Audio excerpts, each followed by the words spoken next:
que deu ruim, né, Fred? Quase que você teve que fazer essa para mim, porque atrasou a coletiva e os trabalhos lá do Porto.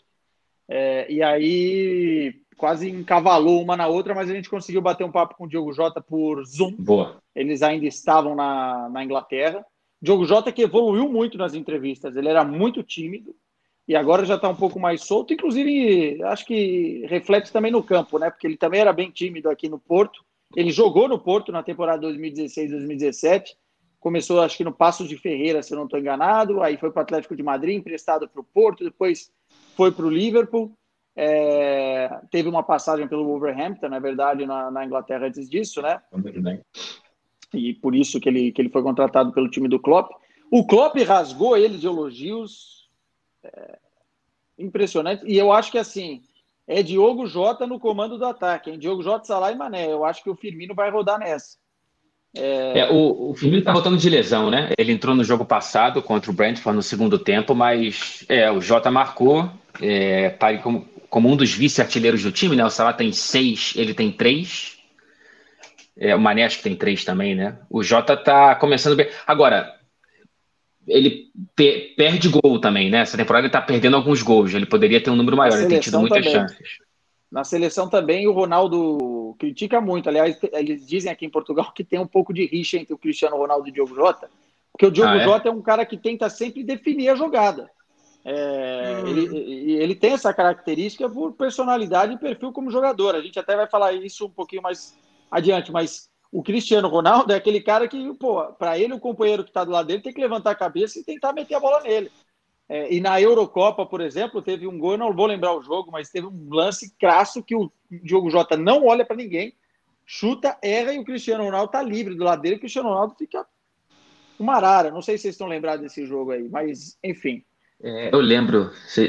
Foi fase de grupos, né? Acho que foi o último. Foi contra a França ou foi contra a Hungria. Foi contra a Hungria. Foi o primeiro jogo. Enfim. Tá. Mas esse papo que eu tive com o Diogo Jota foi legal porque ele é de Gondomar, aqui um lugarzinho perto do Porto. A família toda dele é do norte de Portugal. Vai estar no estádio, família, amigos. E, óbvio, vai torcer para ele e para o Liverpool. E dentro dessa conversa, fazia tempo que eu queria perguntar isso para o Diogo Jota. Eu não sei se vocês já perguntaram, porque vocês já entrevistaram ele muito mais vezes. A Clara também já entrevistou o Diogo Jota em algum momento. Não entrevistou, Clara? Não. Não, acho que foi não. Foi a Isa? Também não? Então, não, eu fiz o Nuno Mendes e o Rubem Dias. Então acho que foi o Fred que perguntou já para ele o negócio da altura, né? E da forma dele de cabecear, né? De cabecear não perguntei. Então, o Diogo Jota faz gol de cabeça dia sim e dia também. E ele não é um cara alto, ele não é um cara baixo. Até porque eu não posso falar que ele é um cara baixo, porque ele tem a minha altura. Então, se eu falar que ele é um cara baixo, eu vou estar me comprometendo. Ele tem 1,78 m, que fica ali na meiuca, vai. O cara não é nem alto, nem baixo. Enfim, tá ali. Mas isso para o jogador de futebol que é atacante ou centroavante, ele tem dificuldade, especialmente na Premier League, de ganhar de cabeça de outros jogadores. Os zagueiros têm 1,90 m, 1,88 m, 1,87 m, enfim, ou mais do que isso até. E eu perguntei exatamente sobre isso. Cara, qual que é o teu segredo para conseguir fazer tantos gols de cabeça tendo 1,78 m? E aí ele deu essa resposta aí. Põe, João, para a gente ouvir.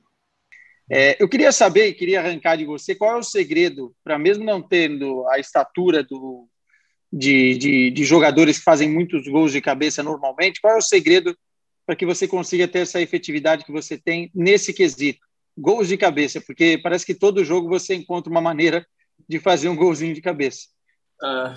Também é difícil dizer um segredo. Não há que exista, digamos assim, uma fórmula mágica. Acho que passa muito por tentar perceber onde é que a bola poderá cair, perceber também quem é que vai tirar o cruzamento e tentar aparecer no sítio certo. Muitas vezes é complicado vencer os centrais no jogo aéreo, mas se aparecermos atrás ou à frente deles poderemos ter mais vantagem e é isso que eu tento fazer. Peraí, limparam a câmera no meio da resposta dele? Foi isso? Então, aí eu vou te dizer, eu nunca vi um negócio desse na minha vida. O cara passou o dedão assim, ó. Gente, no meio da resposta. No meio da resposta. Eu vou falar com vocês assim, olá, tudo bem? Que isso? Aí é complicado. Isso é o aí problema de entrevista distante. É o desafio. Mas duas coisas legais que ele falou aí, só rapidamente. Uma é quem tira o cruzamento, ou seja, quem fornece a bola para ele. Isso é muito importante, porque aí o cara sabe, dependendo do jogador que vai cruzar a bola, se vai cruzar no primeiro pau, no segundo pau, se vai cruzar um balão ou se vai cruzar uma bola mais direcional, que ele vai ter que ganhar do zagueiro na antecipação, ou se ele vai ter que ficar esperando a bola. E ele faz toda vez o movimento. Isso para quem joga bola, jogou bola, sabe também. Que você tem que fazer o movimento de cabeça, isso é básico, né? Independentemente se a bola chega ou não, para que você consiga fazer o gol, porque às vezes ela chega e você não está à espera, e se você não fez o movimento, você não consegue fazer o gol. E aí o Diogo Jota tem todos esses traquejos aí, e ele faz muito gol de cabeça, né, Frederico? Ele fez inclusive agora, né? Contra o Brentford. O posicionamento dele é muito bom, né? Porque é aquela coisa, o cara que não é tão alto, e ele geralmente vai ser mais baixo do que os zagueiros que ele enfrenta, esperar que a bola caia, né? E ele tem que estar na queda da bola. Então a bola está mais alta que o zagueiro, mas quando chega nele está na altura que ele consegue pular. Você pega, por exemplo, o Cristiano Ronaldo, né? Um dos melhores cabeceadores que a gente já viu. Ele tem 1,87. São 9 centímetros a mais do que o Diogo Jota. Isso faz uma baita diferença. O João me trouxe alguns nomes aqui. Um deles eu também sugeri, de cabeceadores não tão altos na história do futebol, e que fizeram muitos gols de cabeça, né? O chat também pode sugerir. A gente tem, evidentemente, o Romário com 1,67, o Pelé com 1,73. Eu lembrei do Zico com 1,72, que era muito bom cabeceador também. Tem outros caras que o pessoal pode trazer no chat, podem ir pensando, mas a gente tem essa característica do Diogo Jota, e cabeceando, ele é mais baixo, por exemplo, do que o Firmino. Ele faz muito mais gol de cabeça do que o Roberto Firmino. O Jota, acho que de cabeça, eu não lembro dele perder gol. Com os pés ele já perde alguns, mas acho que a cabeçada pode ser até melhor do que o chute dele em alguns momentos. Ele consegue ser mais certeiro com as cabeçadas. Outro cara que está muito bem, enquanto o João pega os nomes que sugerirem e lembrarem aqui no chat, é o Curtis Jones, né? Ele fez o terceiro gol do Liverpool contra o Brentford, o garoto da base que já tem uma experiência razoável. Ele foi um dos nomes mais utilizados pelo Klopp na temporada passada e agora tá começando bem essa temporada também. Deixa eu pegar uns nomes aqui. O pessoal lembrou do Borges. O Borges era muito bom. Mas o Borges tinha mais de 1,80 m, né? Tinha o Washington, lembra o Washington ex-Palmeiras? Não o coração de leão, o Washington, valente, aquele carequinha. Não lembro não, rapaz. Eu também não. Que jogou no Atlético Paranaense, acho que ele tinha 1,79 m também, não era tão alto. Fazia muito gol. O Cook, para quem acompanhou o Náutico, né, na década, no início dos anos 2000, né, final da década acho que foi início dos anos 2000. Acho que não foi final da década de 90, não. O Cook, você lembrou bem, o Clodoaldo também era um cara que se posicionava muito bem do Fortaleza, enfim. No Brasil tivemos alguns. O Rooney com 1,76, mais ou menos a altura do Jota aí. Mas enfim, já demos pano para manga suficiente para esse assunto. A questão é que a entrevista ficou boa com o Jota, então ele tá tão solto dentro nas entrevistas como ele está dentro de campo, que você disse, né?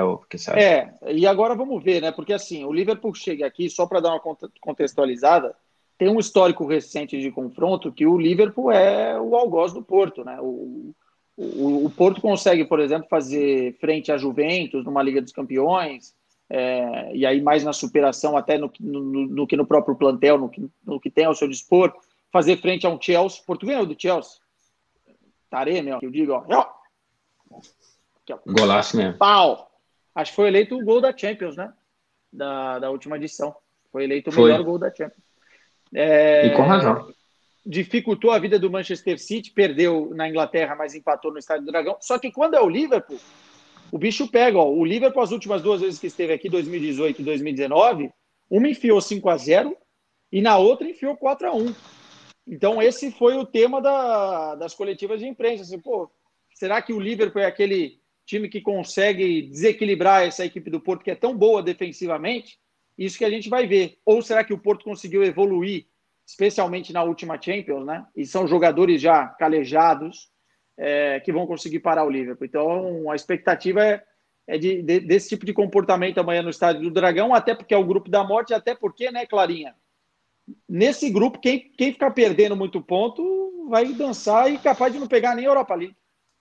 Eu acho que a gente tem nessa rodada um início de respostas, porque a primeira, por mais que a gente tenha tido, por exemplo, um Liverpool vencendo o Milan, que era o que a gente esperava, a gente viu um Milan que deu trabalho. A gente começa a ter respostas nessa segunda rodada, na minha opinião, porque a gente começa a ver se é um Milan, por exemplo, que dá trabalho e tira pontos, e ganha pontos, né? Tira pontos de adversários, como é o caso do Atlético de Madrid, que a gente no início dessa temporada colocou sempre muito acima, né? Porque o elenco do Atlético de Madrid para essa temporada é excepcional. Então a gente começa a ter essas respostas, sabe? Se o Milan, além de dar trabalho, ele tira pontos dos grandes, e a mesma coisa para o Porto, porque o Porto já começou fazendo isso com o Atlético de Madrid, um empate, né? Querendo ou não, já arrancou pontos. Se ele também é capaz de atrapalhar a vida dos grandes. E aí eu estou colocando aqui os grandes no sentido de que, por mais que seja o grupo da morte, no papel a gente tem Liverpool e Atlético de Madrid como favoritos. Então, para mim, essa rodada, eu até conversei com o Pioli hoje, e ele na coletiva já falava, né? Não é decisivo, mas a gente começa a ter respostas, né? E eu perguntei para ele a questão do Milan poder ser uma surpresa. Todo ano a gente tem uma surpresa, apesar de se tratar do Milan, né? Maior campeão italiano, segundo maior campeão da história, mas a gente começar a ter essas respostas. E ele falou justamente isso. É para a gente começar a entender onde a gente pode chegar, né? Em que nível a gente está. A gente já complicou a vida do Liverpool, ainda que não tenha trazido a vitória. Então, para mim, é uma rodada importantíssima, ainda que, obviamente, não seja decisiva, mas a gente começa a construir a resposta. O Milan que pode aproveitar esse mau início de temporada do Atlético, né? E se conseguir vencer amanhã, é um passo importantíssimo rumo a essa, entre aspas, improvável classificação, se você olha quando teve o sorteio desse grupo, olhando para o papel nos dois times, né? O jogo do Arthur Quesada, Porto e Liverpool, 3h45 amanhã na HBO Max. A mesma coisa para você, né, Clarinho? Milan e Atlético de Madrid, 3h45 na HBO Max. Não, esse jogo é no Space, tá? Space também. Boa. Então, e na HBO Max. Acaba o jogo de mais cedo, a gente abre no Space também a transmissão, e na HBO Max que tem todos, mas é jogo do Space também, hein, galera?